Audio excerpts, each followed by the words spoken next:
You're listening to the 49 Carats Podcast, a 49ers Goldmine production with Stephanie Sanchez.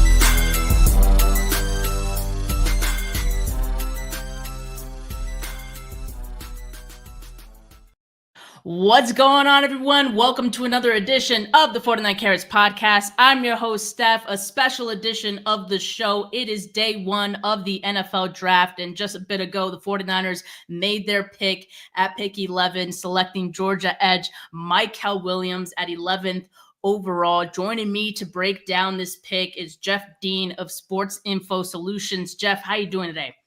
I'm doing great, Steph. Thanks for having me on.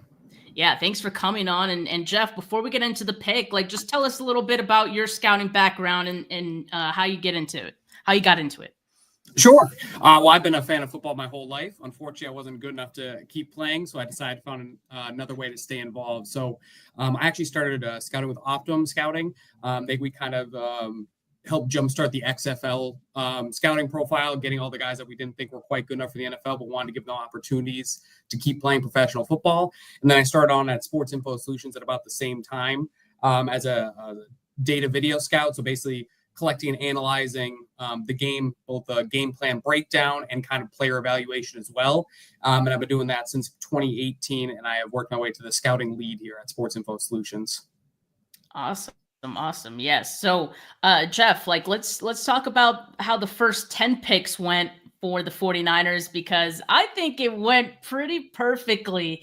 And, I'm a fan of Mykel Williams and this pick, and I honestly did not think he was going to make it to 11. There was a couple teams I was worried about that would take him first. I'd say the first 5 picks or so, as far as the players that went, there weren't a lot of surprises, maybe even going to pick 7. Then you get to the Panthers who took Tet McMillan, and this started a run of offensive players, and it was just offensive player after offensive player. And I'm thinking to myself, this is perfect for the 49ers in their hope to get a defensive player here. And so at their pick at pick 11, they had the option of, Mykel Williams, Walter Nolan, Shamar Stewart, a lot of these guys that I think they probably had on their short list of names. And I, on my short list, had Mykel Williams at the top, and clearly the 49ers did too, of that crop of players. So give me your initial thoughts on Mykel Williams and why you think this is a good fit. Yeah, I think you hit it right in the head, where it kind of felt perfect for them, where they had pretty much their pick of anybody they wanted at that position. The one thing about this edge class is it's super deep and super talented, but they are all very different type of edge rushers. So when you look at the Niners kind of history and what they like in an edge rusher, they like long, athletic, strong defenders. And so that'll take a few players off the board for them.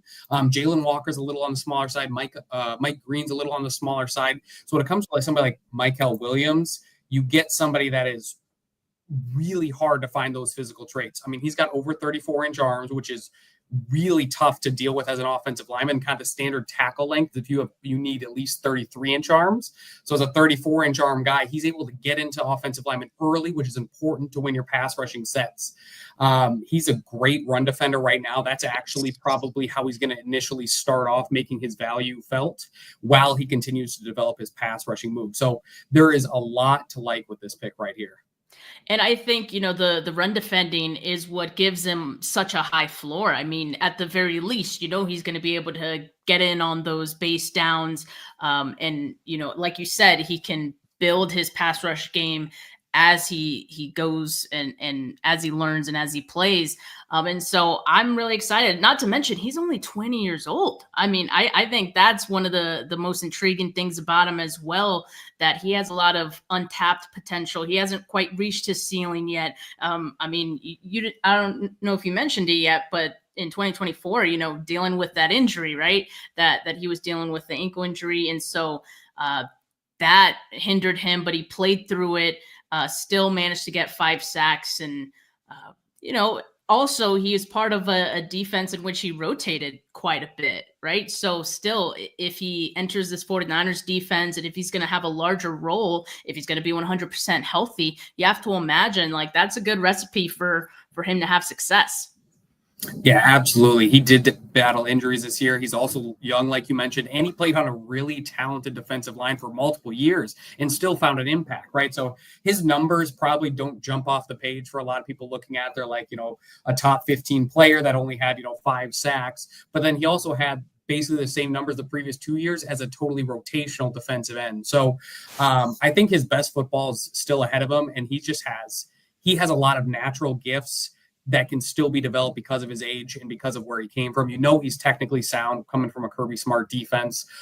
This is a player I think 49ers fans should be very excited for. Now, there is absolutely he will need to get better in certain areas, especially his pass rushing plan of attack, his moves he attacks with, kind of his consistent hand use. He looked like he would just wildly throw himself at the offensive line, but it would be effective. And if you're looking for a fun game to watch, his film against Texas was really fun, and Kelvin Banks went just a couple picks ahead of him. So if he can do that to a top 10 pick in this draft, there is clear proof he can do that consistently. Yeah, good to know. I'll definitely probably watch that entire game against Texas to get a good feel for what he is. And, I've watched him before, as I have for a lot of these other options the 49ers had as well. And I'll just say, like, Jalen Walker was one player that I liked a ton in this class. He was also there available for the 49ers, but they did not pick him. And so, look, when I watched both of them, Jalen Walker was jumping off the tape. Like he was making play after play, and I almost was forgetting that I was watching Mykel Williams, or that was supposed to be, right? And so to your point, like sometimes Mykel does kind of disappear a little bit. There are some things he needs to work on, but I have to think one reason that the 49ers picked Mykel over Jalen Walker, you have to have, like, I think a very specific role in mind for him, maybe a few roles for him in the defense, whereas, you know what you're getting with Mykel, and maybe the 49ers didn't want to allocate too much creativity to trying to figure out where Jalen Walker would fit in their defense. And again, I think comparing him also to Shamar Stewart, who was another name that came up a lot with the 49ers. Apparently the 49ers defensive line coach really loves Shamar Stewart. And with the athletic traits, you can see why. I feel like between the two, I feel like there's some similarities, but I think Mykel Williams is a safer option of the two. And so I always liked the idea of Mykel over Shamar Stewart, and wondering, if you kind of would feel the same. Yeah, I think it's close. So I want to go back. I do think Jalen Walker is probably the best overall edge rusher out of those three, but it's definitely a team-specific fit, and I don't think the 49ers would have been the right team for him. Again, you would have had to kind of change up your defense. He's much more of like a 3-4 defensive or an edge rusher from the edge, and can kind of win like that. But when you have somebody that you want on the line of scrimmage, you want somebody longer. So Shamar Stewart, I think Mykel Williams have a lot of similarities, but I think Mykel Williams proved to be more effective in his role at Georgia early on. He's younger, and I think he just has more of what the 49ers look for in their defensive ends. I think that Shamar Stewart is probably even more of a project, but I think, honestly, Mykel Williams is going to make an immediate impact as a run defender around the pass game. I think Shamar Stewart probably has to work on both sets of his game to really be an effective overall player. Yeah, and again, going back to him just feeling like he's scratching the surface, I think it makes for a pretty good pick for the 49ers, him being able to develop. And, not to mention, the 49ers probably going to be targeting a defensive tackle, a few in this class as well, probably maybe as early as the second round, right? So if you pair him with Nick Bosa and a better interior defensive line as well on this 49ers defense, I think, it's going to be good for him. How do you kind of see him fitting with the 49ers, specifically with that Y9 system, with Robert Saleh, with Chris Kosarick? So I think the Y9 system is perfect for him. It allows him to kind of get a free run where he starts at. He's going to build up his speed really quickly. And his first step is okay. It's nothing crazy. Again, Shamar Stewart was one of those guys. His first step is kind of the biggest selling point that a lot of people like for him outside of his freaky athleticism. But when you, Williams, you're going to get that free initial start. And then again, his long arms are going to be able to hit the offensive tackles early. So it kind of gives him a lot of one-on-one advantages in a situation that's favorable for him. Because even though he doesn't have a lot of his moves, his number one move is a speed to power. And so in order to properly execute that, you need a little bit of a runway to get started. And so from a wide 9, that's just perfect for him. He gets 1 or 2 steps uninterrupted and then can charge into the offensive tackle. Now, again, he's going to need to develop counters and better hand moves to get around offensive tackles that will know how to set quickly.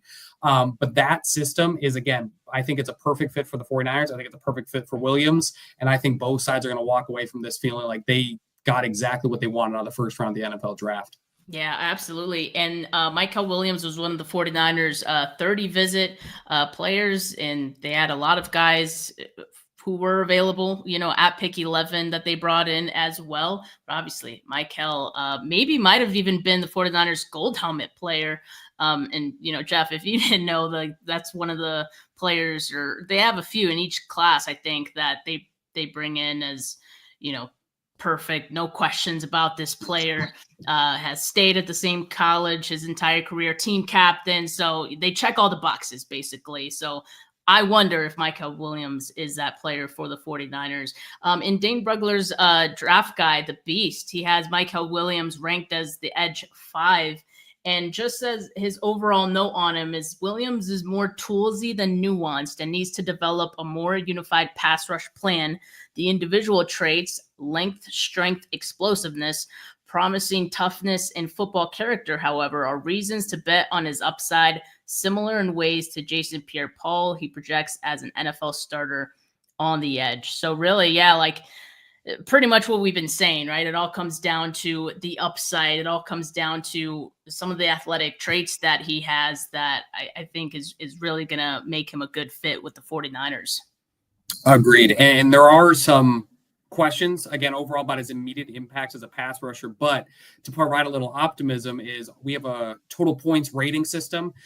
Basically tells you how impactful a player is on every play that they participate in. And so as a pass rusher this year, he actually came out as the 99th percentile as a pass rusher. So again, there's a lot to work on overall, but he greatly improved over his 3 years at Georgia, got a lot better on a per rush basis, really kind of took that to the next level this year. So again, he's going to need to do that more consistently. He, again, was a rotational end, so he didn't have quite the same volume of snaps as other players, but there is still a lot to like with his metrics that he showed. Yeah, and also going back to, the fact that he was rotational, you got to wonder what his conditioning is going to be like now at the NFL level. This is a thing for all rookies. They hit a wall towards the end of the season, right? They're not used to these long seasons. And so maybe to start, he might be a rotational guy with the 49ers, perhaps. Again, especially because he has to work on the pass rushing, maybe on obvious passing downs, you throw someone else in there. But, I wouldn't be too worried about that. Again, if the 49ers have a really long season, playoffs, maybe I'd be worried. But what do you think about that? Just like the conditioning, him not being used to having so much playing time. Yeah, I think that it'll be a slight issue early. However, when you look at his overall athletic profile, he is very minimal bad weight. He is a really trim 260 pounds at 6'5". So I do think he'll be somebody that could physically handle it. It's just going to be something that comes throughout the season. He also is pretty much exclusively as a rusher, which again, if you don't need him to drop back in coverage or do something outside of his normal assignments, could benefit his overall conditioning in the long run because he's just worried about doing one thing consistently. So he rushed 98% of his passing snaps in college, which is really high even for edge rushers. So again, if you just consistently have him as a rusher, you're going to need to be careful on how many snaps you play him. But those snaps that he does play, he should be ready to go. He's always working forward when you're training with him because you're only teaching him to rush the passer instead of dropping backwards into coverage, which usually helps improve the conditioning as well. Yeah, and Williams ranked first or second in total pressures on Georgia's defense in each of his 3 college seasons per PFF. So, I mean, that speaks to his impact, right? So I think the 49ers expecting a similar impact from him in year 1. So, Jeff, let me ask you this. So now that we know that the 49ers went with the edge rusher and it's Mykel Williams at pick 11, their next pick is at 43 in the second round. I think they probably want to go a defensive tackle. And there's going to be some pretty good ones that I think might be available for them. What are just like a short list of names that you think maybe at the top of the second round, maybe towards the back end of the first, that could be there that you would like for the 49ers? Yeah, so the defensive tackles in this draft class are a little odd because you have one guy that was a no-brainer, Mason Graham. You've got a couple guys in Walter Nolan and Derek Harmon that should go in the first round. I think Walter Nolan just went. And those guys should be off the board. And then after that, did I lose you? No, still here. Oh, sorry. Yeah, I cut out on my screen. I think Alfred Collins could be an exciting choice out of Texas. Again, yeah, another guy that's just one of those physical freaks. He's 6'6", 332 pounds. He played on a really talented defensive line, again, at Texas, had a lot of success there, and played, the 15 games this season. So, he's got a little bit of conditioning, because he looked fresh in the final game they were playing. So I like Alfred Collins in that round if he's there. There is a chance he goes a little higher just because there's not a lot of defensive tackles that teams might be willing to spend that type of draft capital on. But I think if you're gonna look for an impact player in the second round, that's probably the best bet. Yeah, Alfred Collins is someone who would really excite me. I really was a huge fan of his tape. I think the 49ers are in a good position to maybe even move up if they wanted to in this class. But this is a great start, I think, to the 49ers draft. Really happy with the pick. Guys who are watching in the comments, let me know what you think. Are you guys happy with this pick as well? I think so. Walter Nolan was one of the list of names that was on the short list of players we thought could maybe be the 49ers pick at 11. Just one more question for you, Jeff. If Walter Nolan is, if he slips, and I haven't been keeping track with what the picks are, so I haven't seen if he got picked already, but he just got picked actually to the Cardinals. So scratch that idea, I guess, because I was going to say if he makes it to like towards the end of the draft, I'd be interested in the 49ers bringing him. But Jalen Walker went to the Falcons, and then Arizona Cardinals picked up Walter Nolan. So those guys are off the table. Derek Harmon is an interesting one as well. Like if he does make it towards the end, curious if you've heard anything about the medicals with him, because that was something that started to come up in like the last week or so that, teams were flagging his medicals, but it was vague. No one knows exactly what that is. He didn't miss any time in last 3 years in college. But he'd be an intriguing name, I think, for the 49ers in the back end of the first round, maybe early second, if he makes it that far. Yeah, absolutely. He's somebody that really had a breakout year for Oregon. He was not a guy that a lot of people thought is going to be a high-end draft pick come this time of year, but he really played well all year. He's balanced. He plays with heavy hands. He's really coordinated, which is tough to do at that kind of size. So I think he's also a guy you might be able to trade up for. However, I would probably expect him to go in the next probably 6 or 7 picks, depending on kind of how things shake. So you may have to give up a decent amount of drafts capital to get him. But again, he's a guy that, we talk about the Niners like the physical measurables. He's 6'5", over 300 pounds, over 34-inch arms again. He's got big hands. He moves well. So he's a guy that if you put him in the right system, especially with somebody like Bosa, and then now you get Williams, I think he could have a lot of success. So I think that he is a guy that's going to come in and be an impact player from day one as well. I just don't think he has quite the same overall impact as some of the other defensive tackles that went before him. But I do think that he offers a lot more value than some of the defensive tackles that would be below him, like an Alfred Collins even. Yeah, so we'll see what the 49ers do on day 2. But as for day 1, we're really happy about it. Jeff, thank you so much for joining me today to break down the Mykel Williams pick. We'll be live again tomorrow with Wayne. We'll talk more about Mykel Williams, break down his tape a little bit on the show. So make sure you guys tune into that. But for now, going to catch the rest of this draft and see how the chips fall. Again, thanks, Jeff. Thanks, everyone that tuned in. Make sure you like this video. Make sure you subscribe to the channel if you haven't yet. Audio listeners, leave a rating, leave a review. But for now, have a good rest of your Thursday and happy draft day, folks. Peace.